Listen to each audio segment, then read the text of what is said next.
Thank you so much for joining us for CBN NewsWatch. I'm from Graham. Ahead today, Sound of Freedom is not only the summer's box office surprise hit, it is also shining a spotlight on the tragic issue of human trafficking. We're going to show you how anti-trafficking advocates are making the most of this opportunity. Former President Donald Trump set to appear in court today on criminal charges. He tried to defraud the United States. We're going to take a look at why this could be a difficult case to prove. 7,000 days in prison, more than 19 years just for preaching the gospel. We're going to bring you the story of two pastors in the African nation of Eritrea, where hundreds of other Christians are also being held in captivity. And how Corrie and her family risked everything to hide Jews from the Nazis during World War II. Her heroic, historic story is now being told in a movie called The Hiding Place. We're going to bring you a preview. All those stories and more. And some good news could be on the way for fans of The Chosen. That's coming up today on CBN NewsWatch. This is CBN NewsWatch. Sound of Freedom is Hollywood's biggest summer surprise, passing $150 million at the box office and outgrossing big budget competitors. The film also survived early criticism to shine a spotlight on the tragic issue of anti-trafficking advocates they've tried to expose for years. As Heather Sell reports, they are working to make the most of this opportunity.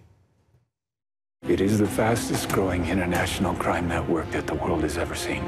Since its July 4th debut, The Sound of Freedom has not only generated unexpected box office success, it has opened eyes to a very dark world. Our website numbers have just skyrocketed with people being interested.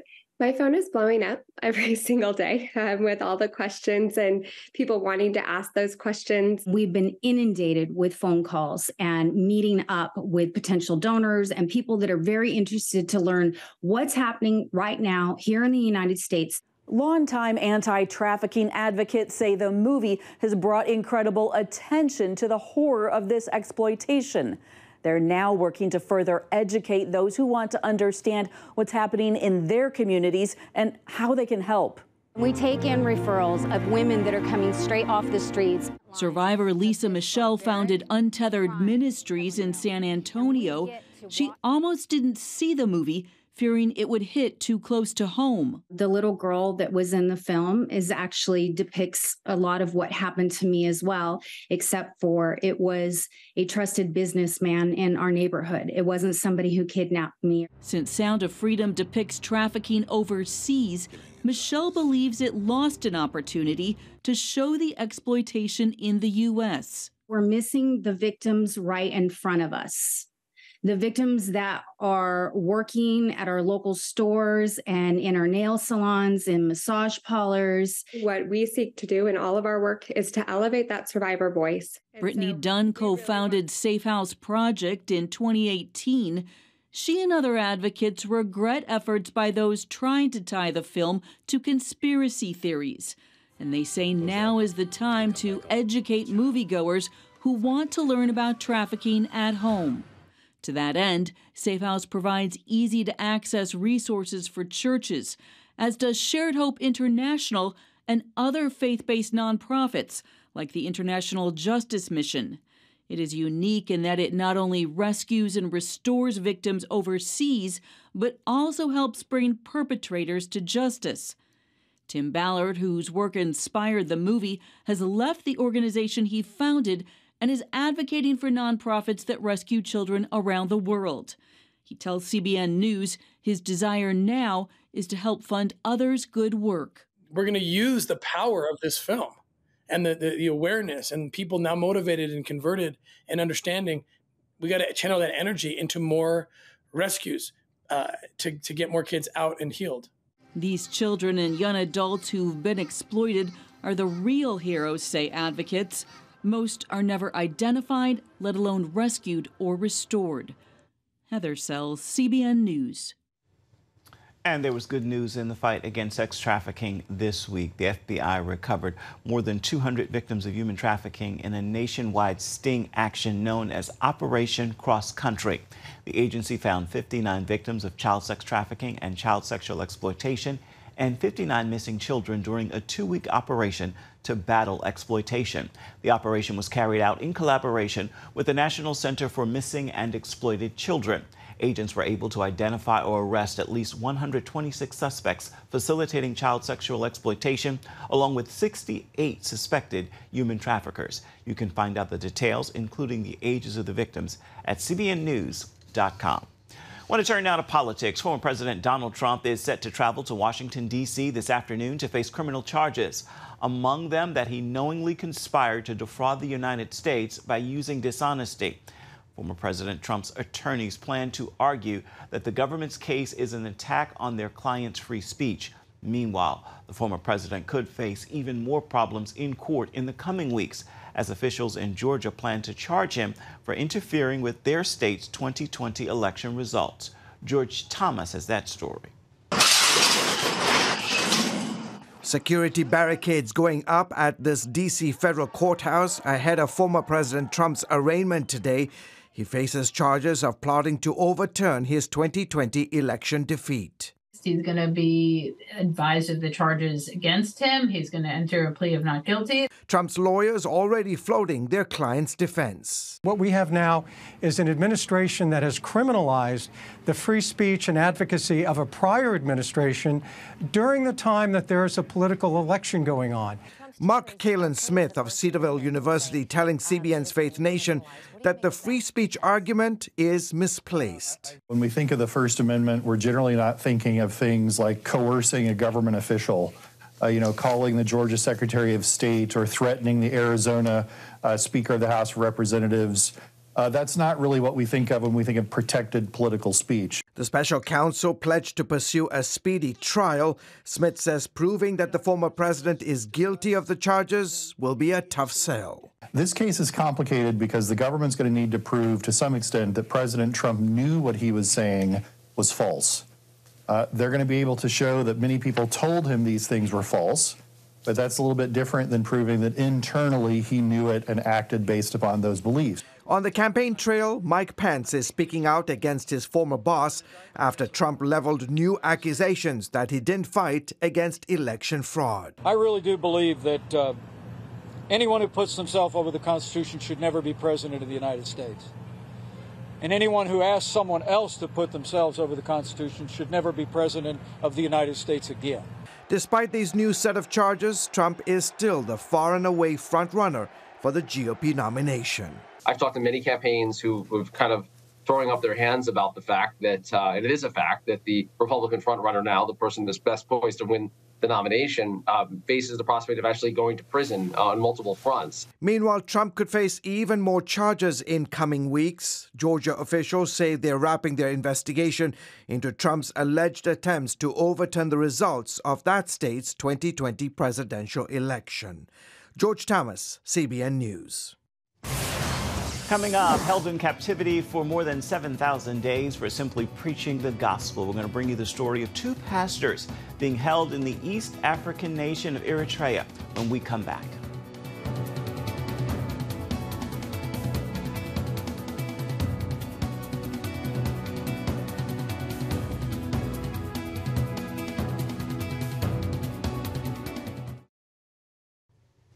Persecuted but not forgotten. July 22nd marks 7,000 days and nights of captivity for two Eritrean pastors imprisoned with an estimated 400 Christians in the East African country.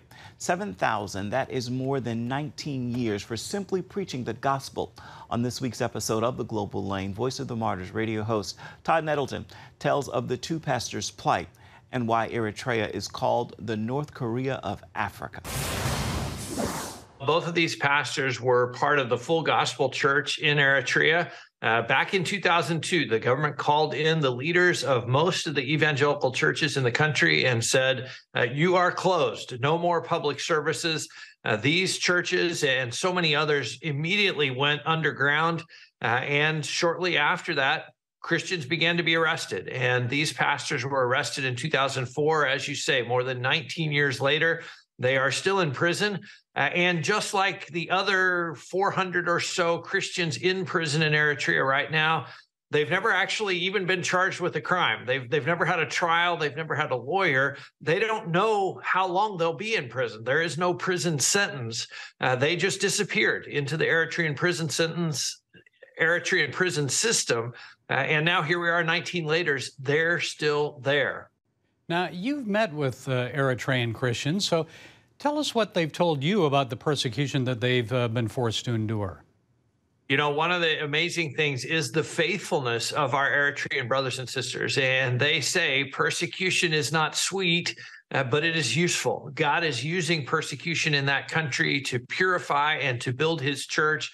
And their ministry goes on. In fact, several years ago, there was a report that the Eritrean government had actually built a new prison, and they were putting all of the Christians in the same prison to keep them from evangelizing other prisoners in other prisons. So they saw this as a way of isolating the Christians, but instead it was bringing them together, allowing them to fellowship with each other. But that tells you that their ministry in prison was going on. They were still sharing the gospel in spite of being in prison. Now, earlier they were kept in boxcars, railroad cars, also containers, and then also underground. Tell us about that.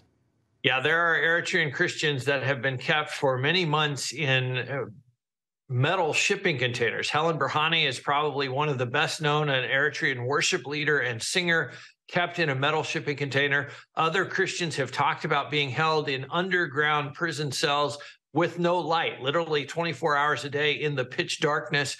So these are very miserable prison conditions for these two brothers and for other Christians in prison in Eritrea.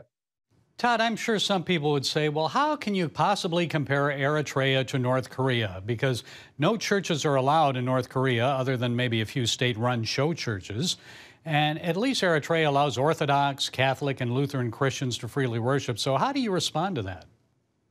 Well, I would point out that even the legally sanctioned churches, like the Orthodox Church, are still persecuted. In fact, the patriarch of the Orthodox Church died in custody of the Eritrean government. So that level of control, the president of Eritrea, Isaias Afwerki, was educated in China. So he has that kind of communist background of religion is bad, religion is not to be trusted. And so he is seeking to control or close down every church in Eritrea. And I think that's why we can compare it. The other thing is the long prison sentences and the fact that there is no legal recourse, there is no trial, there is no lawyer.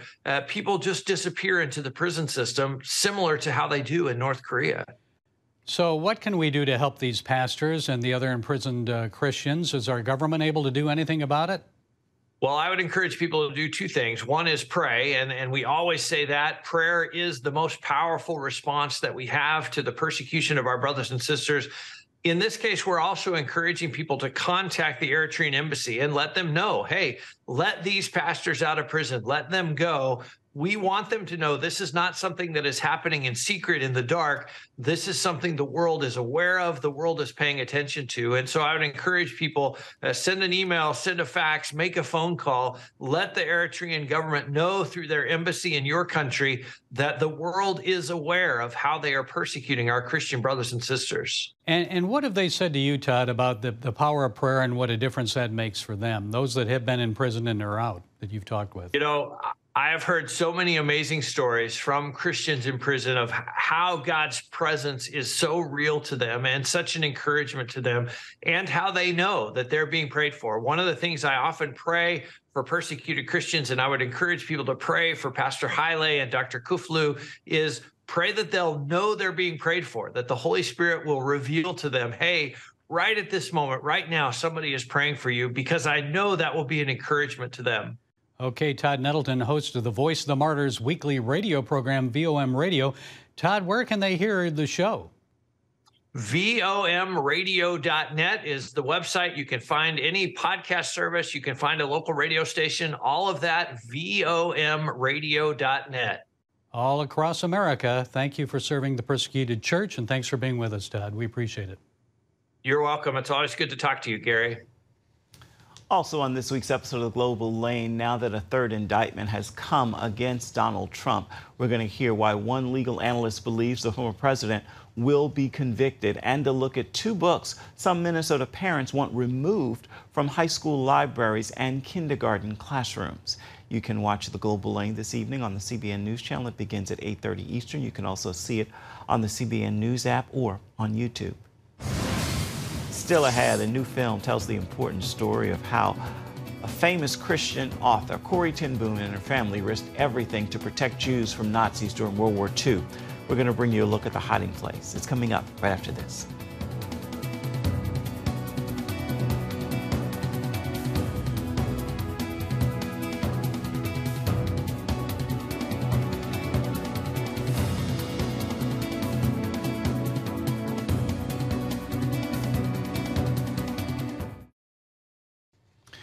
Corrie ten Boom and her family risked everything to hide Jewish refugees from the Nazis in World War II.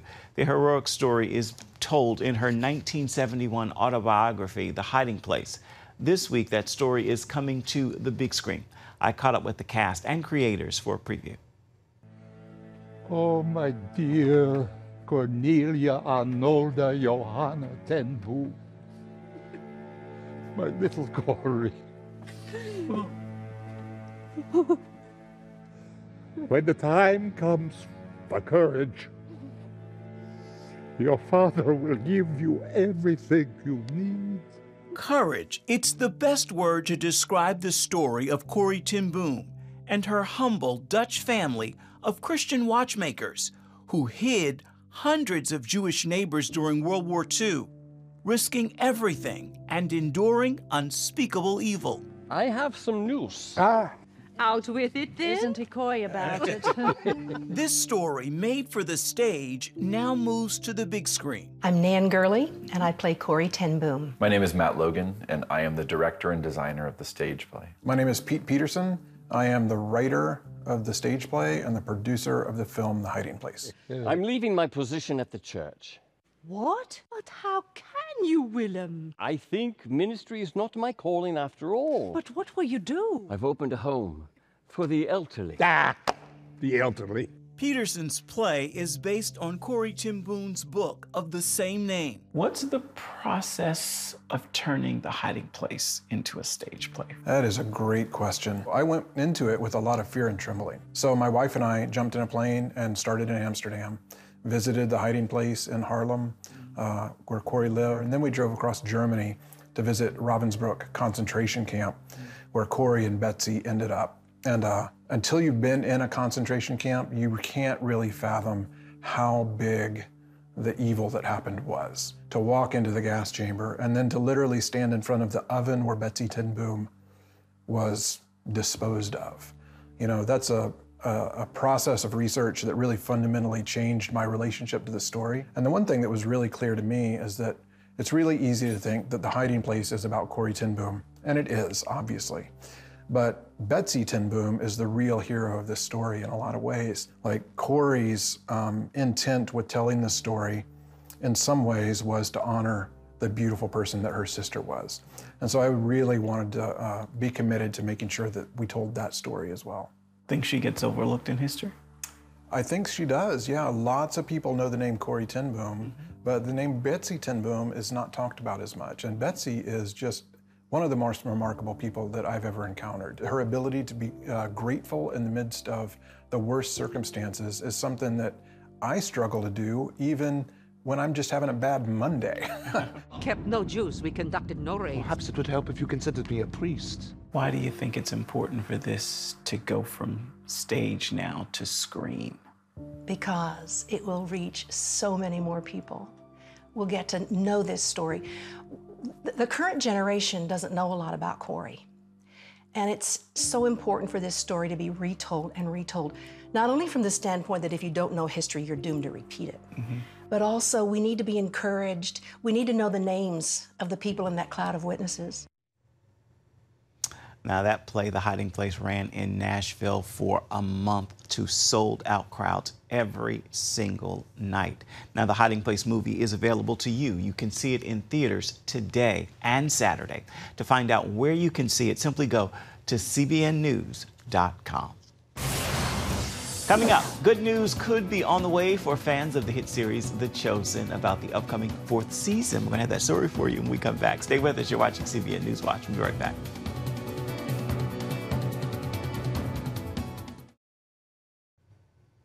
Good news for fans of the biblical series The Chosen, based on the life and ministry of Jesus Christ. The entire 4th season could be shown in theaters. That is according to Dallas Jenkins, the creator and director of the series. Jenkins made that announcement during a Facebook live stream where he also showed 2 scenes from the upcoming season. Jenkins saying the new season will be released in late January or early February, possibly in theaters before going to streaming. Both Jenkins and Jonathan Roumie, who plays Jesus, said the new season will be deeper. And Jenkins believes this will be the most impactful season they have done emotionally and spiritually. You can find out more about the filming of this season's 4th season of The Chosen at cbnnews.com. Time now for your Thursday Thankful. And today I want to leave you with this thought. Sin will take you where you never thought you would go. It will keep you longer than you ever wanted to stay and cost you more than you're willing to pay. Here's the good news. God's given you everything you need to resist that temporary evil and embrace His everlasting victory. Victory over all for you. Well, that will do it for this edition of CBN NewsWatch. I remind you, you can always find more of our news programs on the CBN News channel at any time. You can also find them online. The address for that is cbnnews.com. We would love to know what you think about today's stories or any day's stories. You can do that by letting us know via email. The address is right there on your screen. That is newswatch@cbn.com. And of course, you can reach out and touch us on all social media platforms, Facebook, Twitter, and Instagram. We'll see you back here, same time tomorrow. Goodbye. God bless.